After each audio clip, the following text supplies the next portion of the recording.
रसिको नमस्कार. मागे उभा मंगेश, पुढे उभा मंगेश, माझ्याकडे देव माझा पाहतो आहे. कवयित्री शांता शेळके यांनी अतिशय सुंदर शब्दात आपल्याला दिलासा दिलाय. कोणता? तर माझ्याकडे देव माझा पाहतो आहे. म्हणजेच आपल्या प्रत्येक कृतीकडे भगवंताचं लक्ष आहे.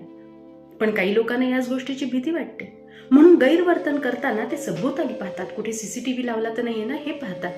पण गंमत माहितीये का, एक इनबिल्ट सीसीटीव्ही कॅमेरा जन्मतः आपल्या आतमध्ये फीड करून पाठवलाय. त्यालाच अंतरात्मा असं म्हणतो. तो आपल्या प्रत्येक बारीक सारीक गोष्टीवरती लक्ष ठेवून आहे. त्यामुळे कोणी जर तुमच्या चांगल्या कामाचं कौतुक केलं नाही तर वाईट वाटून घेऊ नका. भगवंत त्याचा साक्षीदार आहे. आणि एखादं गैरवर्तन करताना जर कोणी पाहत नाही असं वाटत असेल तर त्याचाही साक्षीदार भगवंत आहे, हेही लक्षात ठेवा. त्यामुळे आपण त्या भगवंताला स्मरून चांगलंच काम करण्याचा प्रयत्न करूया, प्रामाणिकपणे आपलं कर्तव्य पार पाडूया आणि त्या भगवंतापाशी आपली प्रत्येक कृती अर्पण करूया. हर हर महादेव.